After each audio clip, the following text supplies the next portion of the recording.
Hello, everybody, and welcome to NXT. First off, thank you so much for your support for Monday Night Raw. NXT is going to be a little bit less production, but a little bit more fun. I'm thinking about scrapping NXT altogether.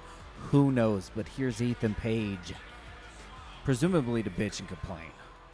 Oba this, Oba that, Oba wants a vacation, Oba might get drafted to the main roster. Whatever the case may be for him not showing up, thank Oba, because now I can reclaim my title. But a couple of things to note. I think it's bullshit that I don't know my opponent. Eric, why don't you saunter down to the ring and tell me who my opponent is? You owe it to these people. I've seen Raw talent everywhere. I see it in you and down the street behind the bowling alley, but one thing I'll never owe them or you or anyone else here is anything. Who are you facing? It doesn't matter. If Ego can't win you a match with anyone, then maybe you're not it, champ. Good luck. Well, it seems like some stern words from Eric Bischoff there, and Ethan Page left completely befuddled. We'll see who Ethan Page's surprise opponent is tonight, but to start off NXT, we got to go with the Surfer, Sol Ruca. Now, of course, Julia and Stephanie Vaquer, both of them out with injuries, and as a result, the NXT North American Championship has been vacated. Fallon Henley, up to this point, has not gotten her rematch for the title, so Sol Ruca and Fallon Henley are going to have a match here. And speaking of Fallon Henley ambushing Sol Ruca completely out of nowhere before the match even begins.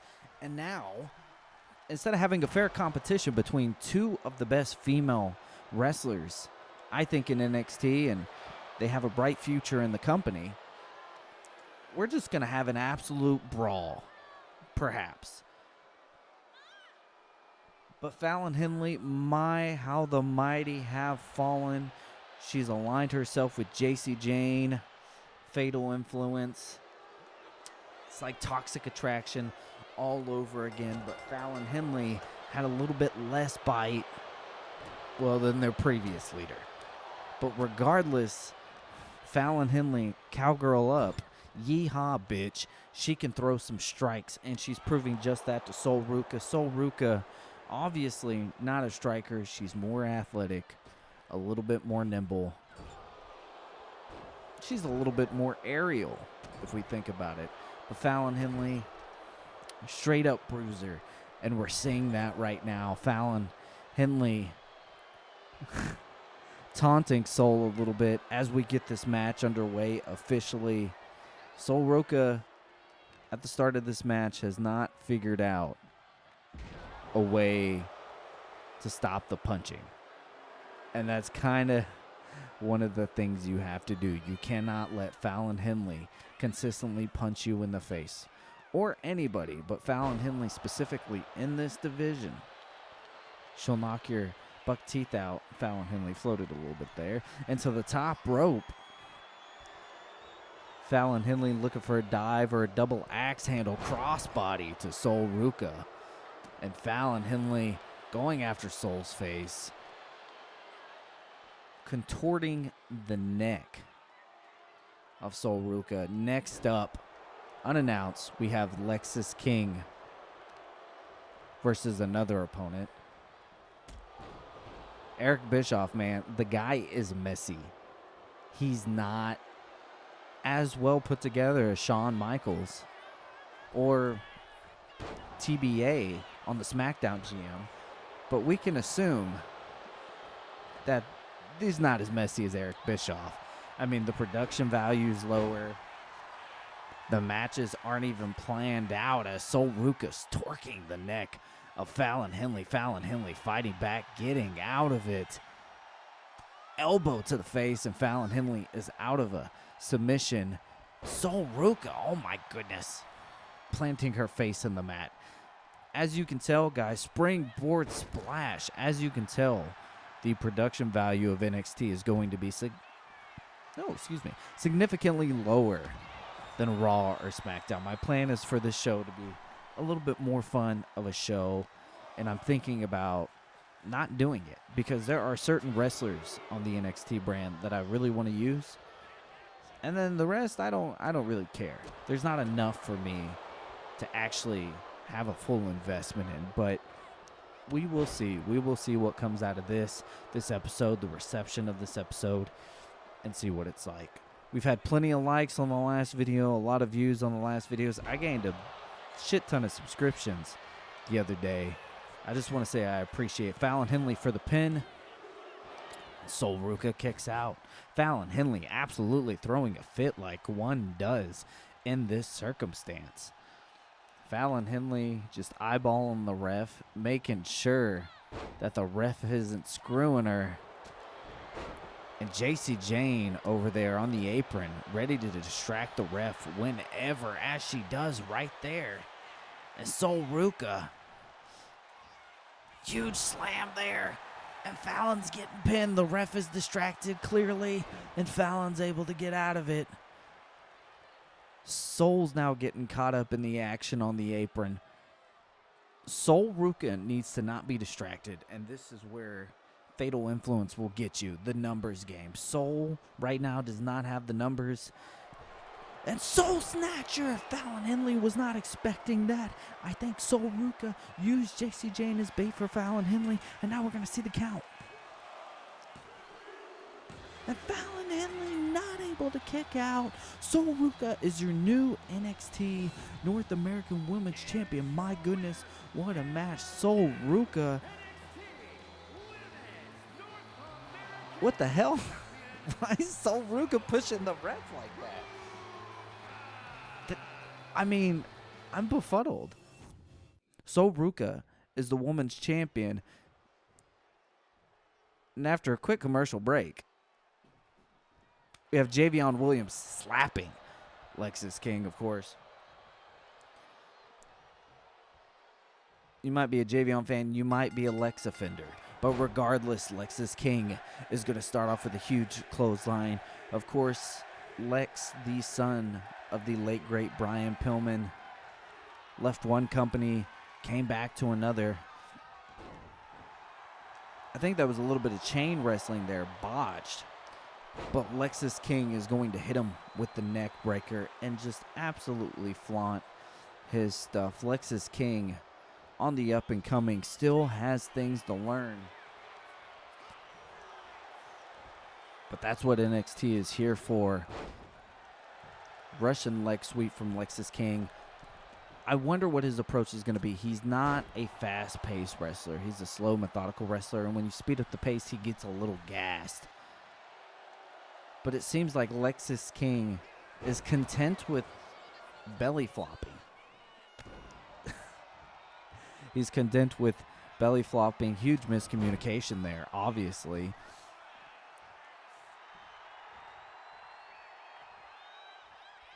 Springboard clothesline. My goodness. And now going for the pin. Surely Lexis King cannot lose this match, surely, if his aspirations are for the North American Championship or potentially the NXT Championship against Ethan Page or his mystery opponent. Lexis King has to really build momentum here. This is the start. Evans is still a young guy.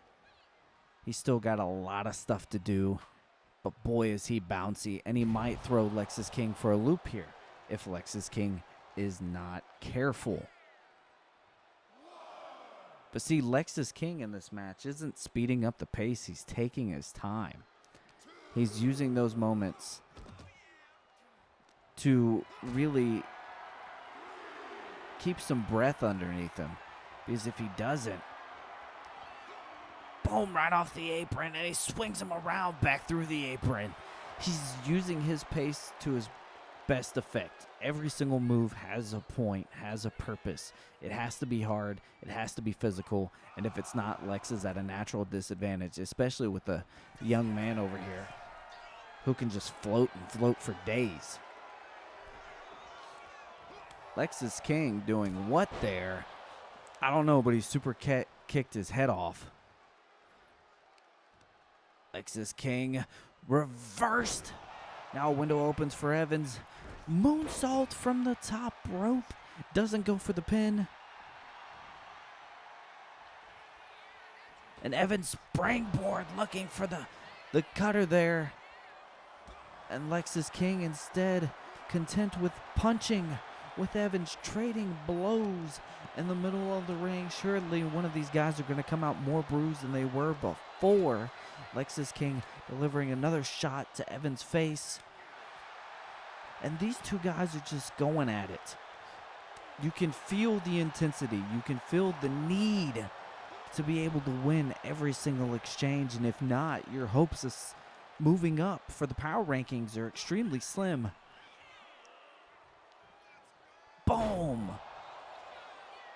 And that might be it. Lexis King putting down the hammer. And I spoke too soon. That's the commentator's curse. But my God, has Lexis King really grown here?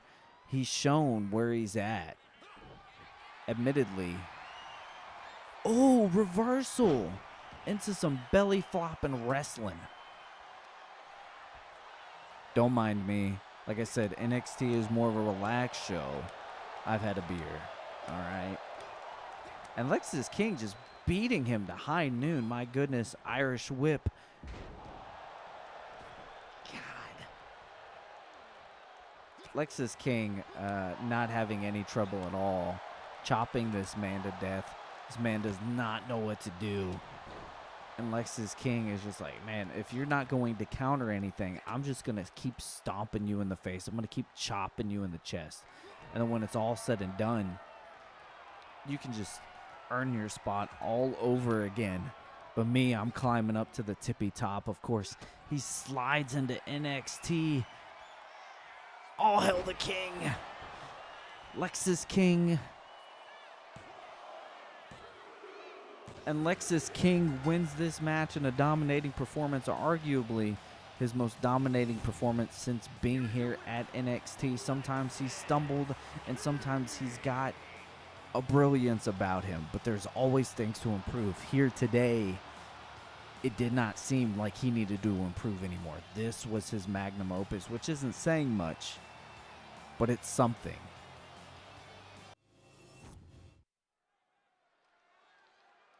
And now we come to the NXT main event. All ego, Ethan Page against a mystery opponent. And it's not Oba Femi. Oba Femi vacated the title. He's expected to be drafted to Raw or SmackDown, leaving a huge hole in the main roster. Could it be a Sami Zayn or Kevin Owens? Could it be Trick Williams? Could it be a Carmelo Hayes? Who could it be that's got Ethan Page all riled up?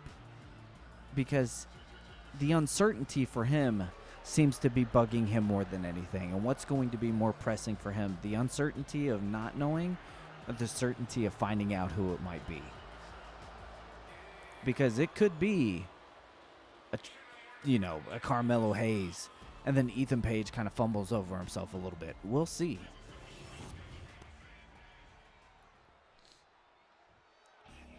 And ladies and gentlemen, Rob Van Dam has graced us with his presence here at NXT for the NXT Championship.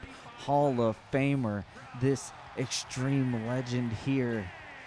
My goodness, what a spectacle it is to be graced by RVD.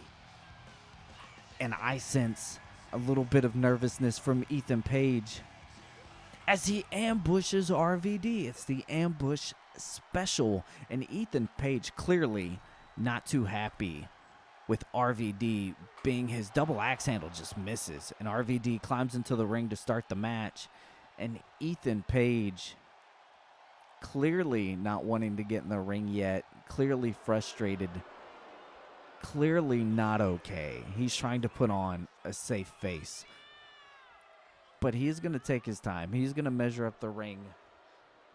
He's going to find a hole to climb back into and see if he can get RVD out of the ring. And on SmackDown Friday night, Don't miss it. LA Knight versus Trick Williams for the United States Championship. It's going to be a huge deal.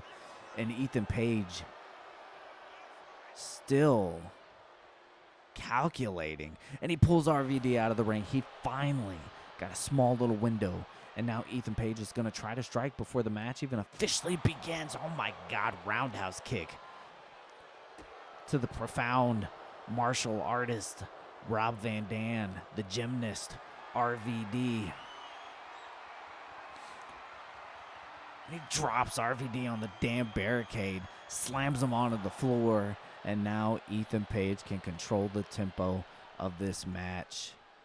And I think the match is going to officially get underway as Ethan Page opens up with some strikes into a snap suplex. And I don't think this is what RVD had in mind. Be careful with the taunt, because RVD is going to slam you on the mat just like that. And RVD is incredibly fast, incredibly agile. I don't need to tell you all of his attributes because you know exactly who he is. This man can hit anywhere. He can do anything. And he's just a threat. But that's not to say that Ethan Page isn't a threat. Drops him on the top turnbuckle. It's just to say that maybe Ethan Page, all ego, is a little bit insecure. Big boot to RVD. Tried a running knee there, but Ethan Page avoided it. Ethan Page clearly has the upper hand throughout this whole match. And he's going to continue striking until RVD picks him up. Springboard moonsault. My goodness, RVD strikes fast. Going for the pin. Gets a 1 count. Ethan Page able to kick out. Somewhat stunned here by RVD's fast ability to be able to turn the momentum within an instant. I'm sure Ethan Page, and he tries a roll-up. Not even a 1 count. I'm sure Ethan Page has watched RVD on his television screen when he was a child. But I think it's a little bit different watching him and then actually getting in the ring with him. RVD is just standing there, waiting for Ethan Page to compose himself. He didn't even try an attack there. He just let him compose himself. That's a little bit, that's a little bit cocky from RVD there. Ethan Page stomping the face, scraping the face of RVD. All the ego. And a roll-up from RVD. Could this be it? It's a 1 fall. And RVD rolls out of the way. Ethan Page misses a strike. Springboard kick. Not happening. Another roll. RVD hitting with some strikes. Moonsault. Ethan Page gets out of the way. And Ethan Page. Oh my God. What is that? A swinging falcon arrow? Now Ethan Page looking to do some damage on the apron. Back body drop on the apron. And Ethan Page has been cold. He's been calculated this entire match. And I think he's going to keep going. He cannot let RVD get a single pulse. And that might be the pulse. Ethan Page nicked his leg there a little bit on the apron. Seemed a little bit weird. And RVD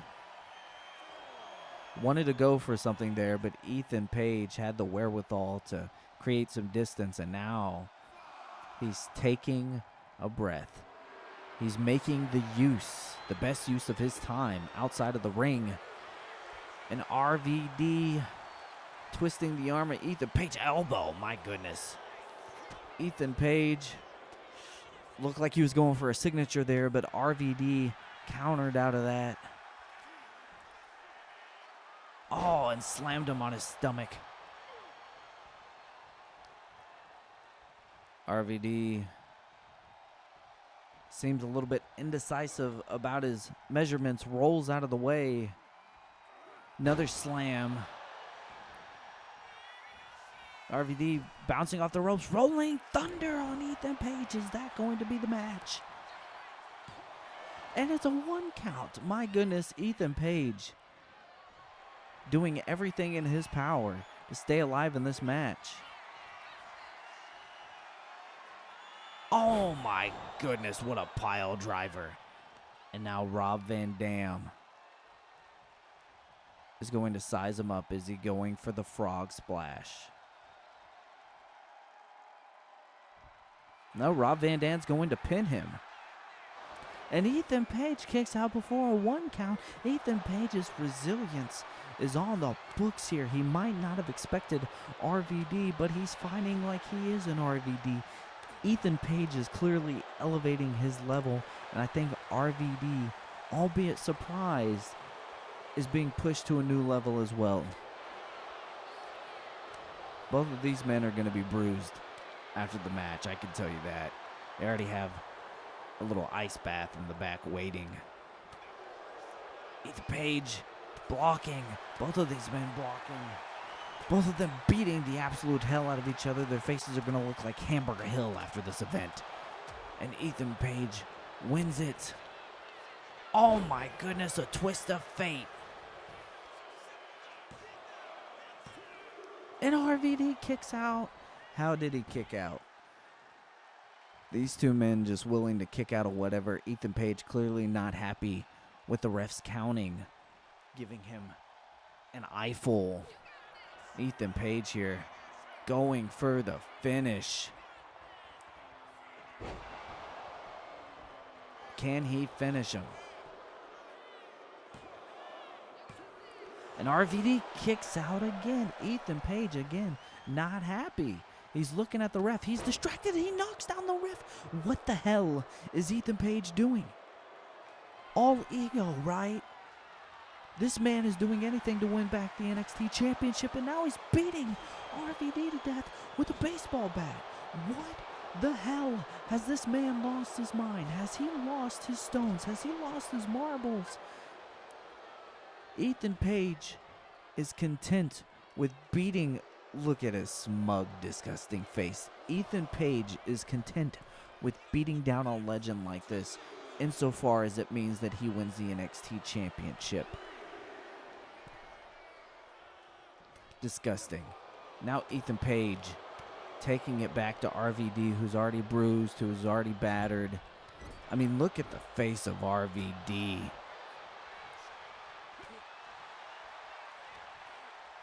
RVD dragging him to the turnbuckle. Ethan Page busted open. RVD slams him down. The Van Daminator. Is that going to be it? And Rob Van Dam is your new NXT champion. My God, what have we just witnessed? What have we just witnessed? Ethan Page busted open, gave it everything he had, even cheated exponentially, and Rob Van Dam is still and now your new NXT champion.